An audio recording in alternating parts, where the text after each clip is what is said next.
Armağan'a Müslüman der xarda da polis.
محترمو د اواز د خیبر که مرخله د بیټورونه کتونکو زه ستاسو ورور ستاسو مرګري اوازګل اواز افریدي دا وازه په وادي تیرات ساخ کلی من الخير کې موجوده یم او موږ دلته کې راغلو یو موږ دغه متاثرینو حالات معلومول غواړو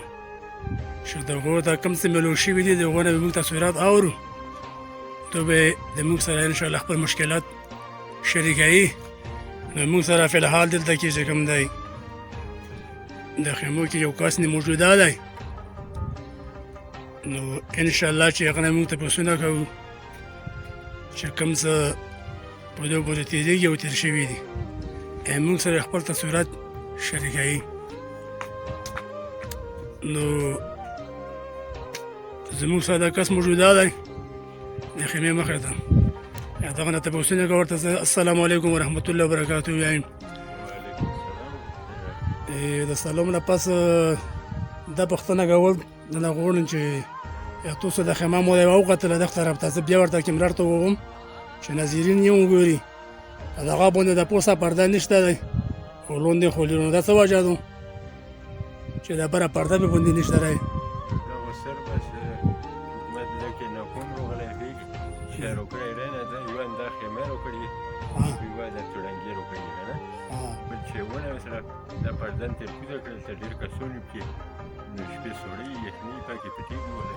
لکه د پټېدو لپاره مې سور اسباب نشته دی بړستن طلوعي بالښت وغیره هغه قیمت هم ورېدېږي نه به چې وګورم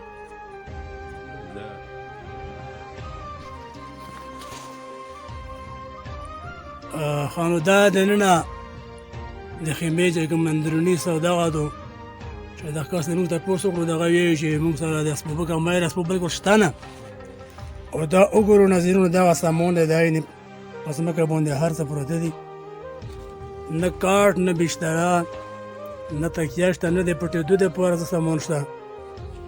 بړستن او طلوعي وغیره نشته نو دا کس وایي چې موږ چې کومه د خیمې نه بره مخه پرده راکوزه کړې وه هغه دغې وجې نه چې د موږ سره د پټېدو دپاره هیڅ سامان نشته دی نو به د یوه خیمه خولي م دو یا د هغې څخه کوم سامان چې و هغه دو ځان ته لاندې اچولی دی نو زما ګرانو محترمو کتونکو او مینهوالو زمونږ دا چې کوم د حالات دي د متاثرینو چې صرف یوه خیمه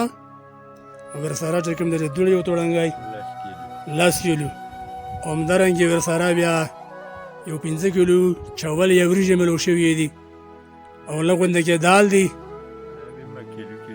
نور دې نه او لږ غونډه کې غوړي دي که کیلو وي د هغې نه سوا هېڅ شی نه دی ملو شوی نو دلته چې کوم د زندګي د تېرولو اسباب د هغه د نش برابر کې نشته شته نه سره شته نو دا چې کوم د کوټو او د کورونو حالات د وړېګو تاسو کتای شو نو په دا کې په هېڅ شو باندې استوګنه ممکن نه ده نو دا کسان وایي چې موږ چې کوم د متعلقه حکامو ته اپیل دی چې زموږ سره برپور مرسته وکړه شي او بل زر ته زره سروې مکمل کړي چې روژه روان او د رمضان روان دی او خلک چې کوم دغسې ناست دي د خپل په سر باندې ناست دي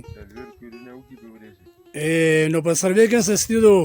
په ورځ باندې د کس خبره کوي چې یا 4 کورونه وشي یا 3 کورونه وشي بیا پکې چې کوم د چوټي وي نو دا هم داسې کوي چې کامې کوي دا اوس 300 کولو بده هغه دی کلی دا کندهار چې دا وایي چې زه دا یوه سروې لکوم و دا بلکې 1.5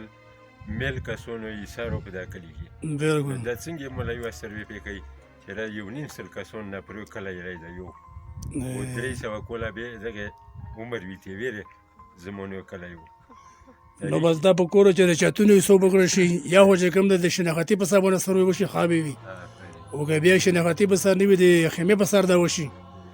که بیا هسې هم نه وي نو دا خبره رامه کېږي چې ورجې لري او ورجې لري یا یو ور ویل هغه د چتونو ته وکتل شي او بل د چې کوم د هغه ته وکتل شي دا څومره خلکو زوی و اوس دا کور چې کوم خو محمونګونو دا چې کوم دا د موږ د نیکونو نه چې بلکې د اجداد وخت کور دی او کلی دی او په دا کې ډېر خلکو چې کوم د ایثارو نه په دا باندې یوه سروې وشي یا د هغه نه بیا چې کوم د پیدې پوزې نقصان زیات جوړ شي ځکه